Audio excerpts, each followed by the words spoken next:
Hello，大家好啊！今日咧就同大家去分享一套 Emma Kiss 幼幼啟蒙遊戲書。佢呢一套嘅幼幼啟蒙嘅遊戲書嘅點讀教材咧，一套係會有36本嘅遊戲機關操作書，而且 Emma Kiss 佢入邊咧，佢每一本嘅遊戲機關操作書咧，佢都會有唔同嘅玩法。除咗會有啦啦書、翻翻書同埋揭揭書之外，佢亦都會有膠片書啦、夜光書啦、轉盤書啦、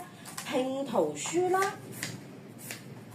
同埋咧一個嘅魔術貼嘅一個嘅書籍咧，可以同小朋友去玩一個嘅配對，仲有觸摸書，可以從五感嗰個嘅啟蒙咧去培養小朋友嘅英語啟蒙，仲有中文學習嘅啟蒙。而且 Emma Kiss 佢最特別之處咧，就係佢每一本書咧都會有自己嘅獨立嘅兒歌歌曲咧，可以俾小朋友咧用唱住歌仔咧去學英語嘅喎。This is my shoe store. I want big shoes. I want small shoes. I want small shoes. 而且 Emma Kiss 咧，佢每一本嗰個嘅書籍咧，佢都會有英語啦、廣東話同埋普通話嘅點讀，同埋咧佢最特別之處咧，佢就係用咗一個咧小朋友咧可以聽得明嘅解釋，用故事嗰個嘅方式啦，去幫助小朋友咧去學習英語同埋中文嗰個嘅用詞嘅用法嘅喎。譬如好似我而家咧示範呢一本係一個嘅魔術貼嘅工具書，咁就教小朋友水果同埋蔬菜嘅主題嘅。咁入邊咧，我哋亦都可以教到小朋友咧一啲日常英語同埋中文嗰個嘅用法嘅表達嘅句子啦。佢學咗一個嘅譬如 bananas 或者 orange、apples、strawberries 同 grapes 嘅時候，我哋點樣可以教佢哋咧去學呢一個嘅句子咧，或者係句子入邊我哋要注意啲乜嘢？咁我哋就可以用小朋友聽得明嗰個嘅方式啦，去引導佢哋去做一個嘅學習。咁啊，譬如好似我哋學咗 grapes， 咁你會見到咧，唔係淨係點字讀字，佢任何一個嘅圖片咧都可以咧進行呢一個嘅點讀嘅。咁我哋可以聽下，除咗學 grapes 之外 There are some grapes. 呢一個嘅句子 There are some grapes 嘅時候，我哋會要注意啲乜嘢咧？我哋可以喺點讀筆呢一度加一個廣東話嗰個嘅模式。咁我哋再點一有時我哋會將 some 同埋 any 撈亂咗㗎。any 係有任何嘅意思，通常係用喺否定嘅説法。例如我哋會講 I don't have any money，即係我冇錢啊。係啊，有陣時咧，小朋友咧都會用錯咗 any 同埋 some 呢一個嘅詞語㗎，因為 there are 呢一個嘅句式咧，成日經常都會用嘅。呢一度有啲乜嘢，呢度會有邊一啲嘅嘢，咁所以咧 some 呢一個嘅字同 any 原來成日小朋友都會係搞錯咗嘅喎。咁我哋就可以咧配套翻咧書籍入邊嗰個嘅內容咧，去引導翻小朋友咧真正嗰個嘅用法，或者咧學習一個嘅再深程度嗰個嘅發展嘅。咁佢每一個咧都會有一個唔同嘅解釋嘅。仲可以提出要求，例如我哋可以講 Can I have some cake？ 可唔可以要一啲蛋糕啊？譬如我哋知道 some 同 any 嗰個嘅用法，前邊其實咧我哋一直咧都有教識小朋友咧 some 呢一個嘅字係應該係點樣去運用嘅。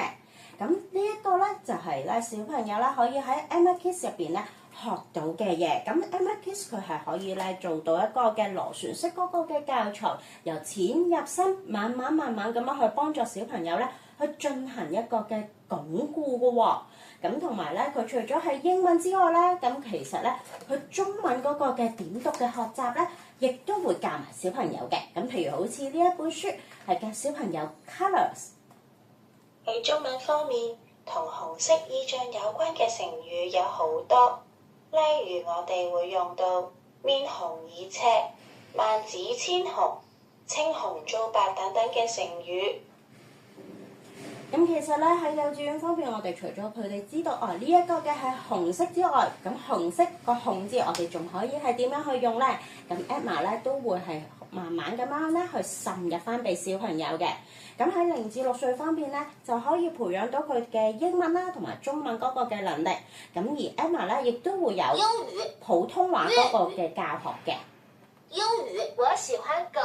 係啦，咁同埋咧成套嘅 Emma Kids 咧，佢除咗係書籍之外啦，咁佢亦都會咧有好多唔同嘅配件嘅配套，譬如佢亦都會有一盒嘅119張嘅高頻字卡。呢119張嘅高頻字卡咧，咁其實咧就會係抽取咗咧 Emma Kids 佢2000個單字入邊咧，係最高頻率小朋友由0至6歲佢哋一定要認到啦，同埋會係學到嘅新字嚟嘅。咁同埋佢呢一個119張字卡入邊嘅新字咧，亦都係小朋友咧整個嘅0至6歲去到1年級嘅時候咧，佢哋經常性咧，除咗係要認得到之外，亦都係使用率同埋咧喺書籍故事入邊咧係常見嘅一個嘅新字嚟嘅。咁而呢盒嘅卡咧，亦都會有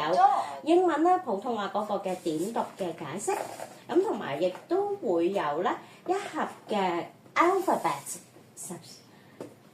字母拉拉卡。呢一個嘅字母拉拉卡咧，咁佢咧係可以俾小朋友咧去學習 A 至 Z 佢哋入邊一啲嘅 alphabet song 嗰個嘅讀音啦，同埋呢一個嘅相關嗰個嘅詞語嘅。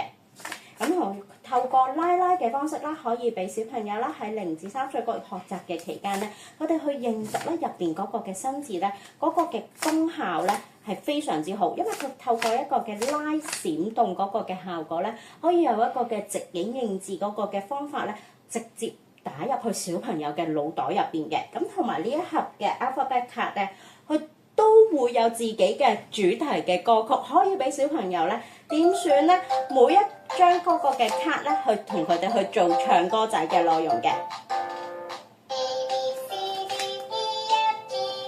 W 咁同埋咧 Emma Kids 咧，佢最好之處咧，頭先都講過啦，佢係循步漸進咁樣去教識小朋友，用螺旋式嗰個嘅方法咧，令到小朋友咧更加去鞏固中英文嗰個嘅能力嘅。咁佢入邊咧，佢亦都會有一盒嘅 role play 卡。呢盒嘅 role play 卡咧，除咗可以咧俾小朋友咧去做一個嘅角色扮演，配合書籍入邊嗰個嘅內容咧，同佢哋去玩尋找嗰個嘅遊戲。譬如好似松鼠呢一張嘅卡咧，其實咧佢哋就係一個嘅 Good Night 呢一個晚安故事書入邊嘅其中一個嘅角色。咁呢一盒嘅 role play 卡咧，係可以同小朋友咧，除咗可以玩一個嘅配對之外，咁佢亦都可以咧俾小朋友咧教識翻同小朋友一個嘅故事結構嗰個嘅重組，譬如4格漫畫啦、4格故事咁樣嘅。佢每一盒嘅卡，每一張嗰個嘅 role play 卡，佢哋入邊嘅故事嘅角色，佢都可以有點讀嗰個嘅功效，令到小朋友咧更加鞏固翻故事嗰個嘅內容，同埋咧亦都可以同小朋友玩呢一個嘅故事嘅邏輯啦，同埋亦都會有咧呢一個嘅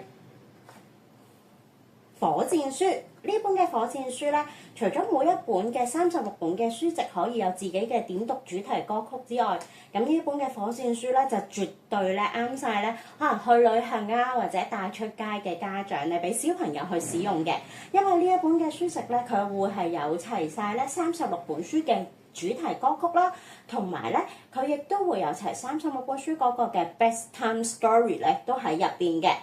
咁亦都會有咧5張嘅點讀學習海報。Emma Kids 5張嘅點讀學習海報咧，亦都係循步漸進咁樣啦，去抽取咗咧小朋友啦，佢哋咧經常咧都要學嘅一個嘅新字。咁佢亦都有呢一個嘅3語嘅點讀。咁同埋咧，我哋唔係淨係點字讀字嘅，成套嘅 Emma Kids，佢每一幅嘅圖片啦，或者佢嗰個嘅新字啦、配件啦，都會有唔同嗰個嘅聲效啦，去吸引小朋友去使用。因為咧，透過音樂啦，同埋咧動手去學互動嗰個嘅方式咧，小朋友喺鞏固中英文嗰個嘅能力咧係非常之有用嘅。咁今日咧就同大家分享到呢一度，下一次咧就同大家再分享 Emma Kids 仲有更多嘅隱藏式嘅神秘功效。咁下一次再見啦，拜拜。